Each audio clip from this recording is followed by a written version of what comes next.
Hello student, आज की ये वीडियो आपके एग्जामिनेशन पॉइंट ऑफ व्यू से काफ़ी इंपॉर्टेंट है। आज की इस वीडियो में हम बेसिकली दो फैक्टर्स पे बात करेंगे। पहले कि एग्जामिनेशंस के दौरान आपको कौन सी वो गलतियां हैं जो नहीं करनी है, चाहे आप आंसर राइटिंग कर रहे हो या फिर क्वेश्चन पेपर ही देख रहे हो। दूसरा, आपका सही पैटर्न या फिर सही तरीका क्या है आंसर्स को लिखने का, पेपर को अटेम्प्ट करने का, ताकि आप लोग एक अच्छा स्कोर डेफिनेटली क्रिएट कर पाए। और यकीन मानिए कुछ ऐसे पॉइंट रहेंगे जो आप लोग अमूमन गलतियां करते हो और एक टॉपर बच्चा हमेशा इन पॉइंट्स को ध्यान में रख के एक अच्छे स्कोर क्रिएट करता है। वीडियो को एंड तक जरूर देखना, काफ़ी इंपॉर्टेंट वीडियो है। साथ ही चैनल पर पहली बार आए हो, मेक श्योर आप चैनल को जरूर से सब्सक्राइब करें, बेल आइकन दबा लें ताकि लेटेस्ट वीडियो अपडेट आपको सबसे पहले मिलती रहे। आइए स्टूडेंट, बात करते हैं आपके आंसर्स को लेकर और आपके एग्जामिनेशन पेपर को लेकर। देखिए, सबसे बड़ी गलती जो स्टूडेंट्स करते हैं, जो उनका टाइम भी बर्बाद करता है और कई बार ऐसा भी करते हैं जिससे उनके नंबर कटने के पूरे चांसेस होते हैं, वो क्या है गलती? सबसे बड़ी गलती जो आप लोग करते हो वो ये है कि इंस्ट्रक्शंस को नॉट फॉलो करना। मतलब कई बार स्टूडेंट क्या करते हैं, डायरेक्टली क्वेश्चन पेपर मिला उसको स्टार्ट कर देते हैं कि हाँ ये क्वेश्चन मुझे करना है, ये क्वेश्चन करना है। लेकिन एक जो मेजर गलती वो करते हैं वो होती है इंस्ट्रक्शंस को रीड ना करना। अब अगर आप इंस्ट्रक्शन ध्यान से नहीं पढ़ोगे तो आप लोग गलती कर दोगे। जैसे ही ये पेपर की बात करूं तो इसमें क्लियरली मेंशन है कि भाई आप लोगों को ना सेपरेटली दो सीट मिलेंगी, जिसपे आपको पार्ट ए एक सीट पर करना है, पार्ट बी दूसरी सीट पे करना है। अगर कोई स्टूडेंट गलती कर दे कि एक ही सीट पे दोनों अटेम्प्ट करे तो वहां पे नंबर कट जाएंगे, वहां पे नंबर नहीं मिलेंगे आपको। जो दूसरी सीट है वो टोटली रिजेक्टेड मानी जाएगी और ऐसा है भी। ओके, तो यहाँ पे आप लोगों के इंस्ट्रक्शन बहुत महत्वपूर्ण हो जाते हैं। कई बार क्वेश्चन पेपर पे ये लिखा होता है कि आपको इंटरनल चॉइस है। जैसे इसमें बात करूं, अटेम्प्ट एनी 5 है। अब अगर कोई स्टूडेंट इसे देखे ही ना, वो डायरेक्टली क्वेश्चंस को अटेम्प्ट कर दे। यहाँ पे टोटल अगर आप देखोगे 3 और 5 8 क्वेश्चन है, आपको कितने करने थे? 5। अगर 8 क्वेश्चन कर दोगे तो 3 क्वेश्चन जो आपने अटेम्प्ट किए उसके नंबर तो मिलने नहीं है आपको। तो ये गलतियां हैं जो आपको टाइम कंज्यूम कर रही हो, आपके नंबर कम ही हो रहे हैं। बिकॉज अगर आप इतने समय में कोई और क्वेश्चन कर लेते तो आपके नंबर बढ़ जाते, लेकिन आपने क्या किया, टाइम को कंज्यूम कर दिया बेकार उन क्वेश्चंस में जो आपको करने ही नहीं थे।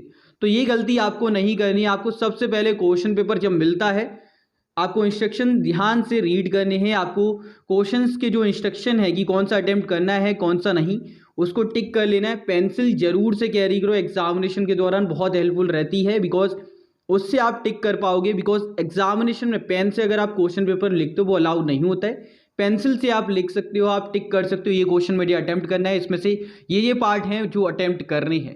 इससे आपका टाइम बहुत ज़्यादा सेव होने वाला है और एग्जामिनेशन में टाइम सबसे ज़्यादा वैल्यूबल है।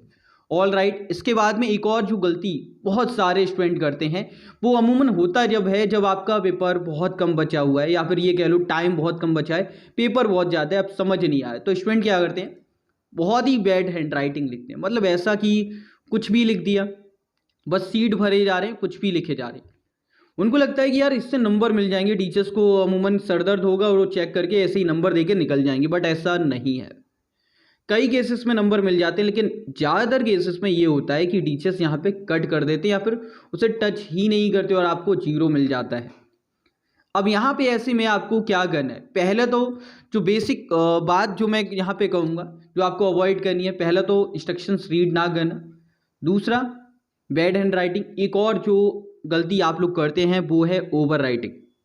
इंग्लिश के जो पेपर्स होते हैं, जो लैंग्वेज वाले पेपर हैं, उनमें अगर आप ज़्यादा लिखोगे तो वहाँ पे नंबर कटते भी हैं।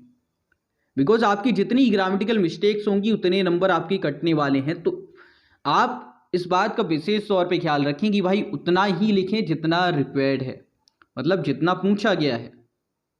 जिससे क्या होगा, आपकी गलतियां कम से कम होंगी और आपके नंबर कटने के कम चांसेस रहेंगे। अब बात करते हैं कैसे आपको सही वे में पेपर अटेम्प्ट करना है। देखिए, जैसे ही आपका क्वेश्चन पेपर मिलता है, कई बार स्टूडेंट पूछते हैं किस ऑर्डर में हम पेपर को अटेम्प्ट करें। ऑर्डर आपका कोई सा भी हो सकता है, आप चाहो तो स्टार्टिंग से कर लो या फिर एंड से कर लो, आप चाहो तो बीच से भी कर सकते हो। लेकिन आप लोगों को विशेष तौर पे क्या ख्याल रखना है कि आपका जो क्वेश्चन नंबर है वो क्लियरली मेंशन हो। कुछ इस प्रकार से आप लोग क्वेश्चन नंबर मेंशन कर सकते हैं। आप सिंपली जैसे पहला क्वेश्चन कर रहे हो तो आपने पहला लिखा और आंसर नंबर 1, इस प्रकार से लिखिए, आपका नंबर डेफिनेटली मिलेंगे। ओके, बाकी सेक्शंस में डिवाइडेड है तो सेक्शन ऊपर डाल सकते हो और अंडरलाइन करके एक लाइन छोड़ के आप प्रॉपरली आंसर लिखिए। इसके बाद में आता है कि एक और जो गलतियां आप लोग कर देते हो, कई बार होता क्या है कि जैसे मान लीजिए आपका ये पहला क्वेश्चन है, आपका ये पहला क्वेश्चन आप जिस शीट पे कर रहे हो, मान लीजिए आपने ये शीट ली और आपका क्वेश्चन यहाँ पे खत्म हो गया कहीं, ठीक है, पहला क्वेश्चन आप यहाँ से लिखना स्टार्ट कर दो, क्योंकि आधा एक दो लाइन यहाँ पे रह गई, अगले पेज पे जा रहे, वो आपको दिक्कत देगा। आपको करना क्या है, पहला क्वेश्चन जो आपका अगर यहाँ तक एंड पे खत्म हो रहा है ना, तो आप फिर नेक्स्ट क्वेश्चन को नेक्स्ट पेज से ही करो, उसी पेज से बिल्कुल मत करो। आपकी प्रेजेंटेशन खराब होती है अगर आप ऐसा करते हो, और प्रेजेंटेशन आपकी बहुत महत्वपूर्ण है एग्जामिनेशन पॉइंट ऑफ व्यू से, तो आपको ये गलती भी रिपीट नहीं करनी।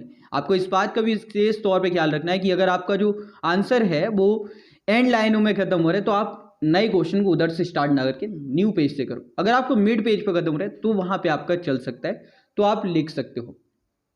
ओके, और दूसरी एक और चीज जो यहाँ पे ही मैटर करती है वो है लाइन छोड़ना। लाइन आपको जैसे आंसर नंबर 1 आपका खत्म हो गया, तो आप 1 या 2 लाइन छोड़ दो, एटलीस्ट 2 लाइन छोड़ दो नेक्स्ट क्वेश्चन को करने से पहले, ठीक है। तो ये पॉइंट आपको याद रखने हैं। इसी में एक और चीज जो इंस्ट्रक्शंस है आपको रीड करने अच्छे से, मैं दोबारा रिपीट कर रहा हूँ, इंस्ट्रक्शन बहुत महत्वपूर्ण है। इंटरनल चॉइसेस आपकी गिवन होती है, उनको भी ध्यान से देखना है। अब एक जो सबसे महत्वपूर्ण चीज जो बहुत सारे स्टूडेंट नहीं करते हैं वो है टाइम।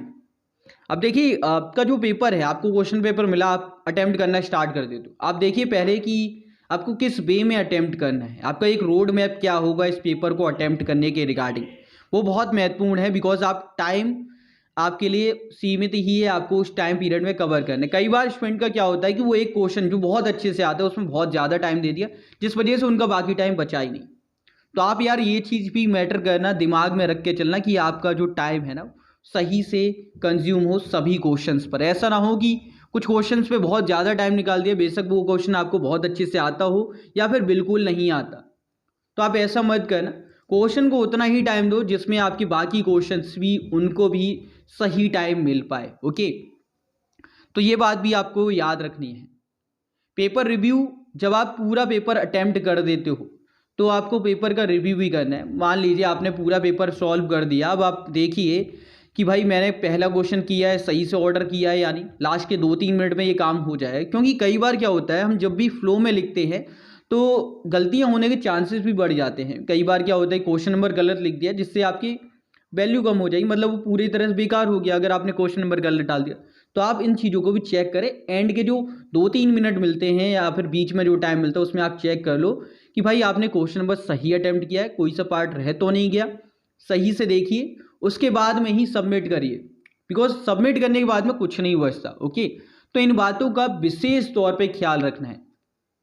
और हाँ, अगर आपकी बैड हैंड राइटिंग है तो मैं कहूँगा कि आप इस चीज़ का फॉलो करिए। आप थोड़ा दूर दूर लिखिए, थोड़ा गैप दे के लिखने की प्रैक्टिस करिए, और ये आपको बहुत हेल्पफुल करेगा। बिकॉज अगर बैड हैंड राइटिंग है तो इम्पैक्ट बहुत बेकार जाता है। जितना क्लियर दिखेगा उतने क्लियर नंबर मिलेंगे, जितना अनक्लियर रहेगा, जितना डिस्ट्रैक्टिव रहेगा या फिर हेडेक देगा, तो टीचर्स भी नंबर आपके कट करेंगे। इन बातों का विशेष तौर पे ख्याल रखिए। बाकी तैयारियों के रिगार्डिंग मैं ऑलरेडी बता चुका हूँ क्या पढ़ना है, कहाँ से क्वेश्चन आ रहे हैं, उन वीडियोस को देख सकते हैं। वीडियोस आपको चैनल पे मिल जाएगी। सो स्टूडेंट, उम्मीद करता हूँ आज की वीडियो आपको पसंद आई होगी। पसंद आई है तो लाइक कर देना, शेयर कर देना सभी स्टूडेंट के साथ में, ताकि उनको भी ये इन्फॉर्मेशन मिल जाए। साथ ही साथ ऐसी और भी वीडियोस पाने के लिए चैनल को जरूर से सब्सक्राइब करें। आज की इस वीडियो में इतना ही, मिलते हैं एक और नई वीडियो में। तब तक के लिए जय हिंद, जय भारत, बाय दोस्तों।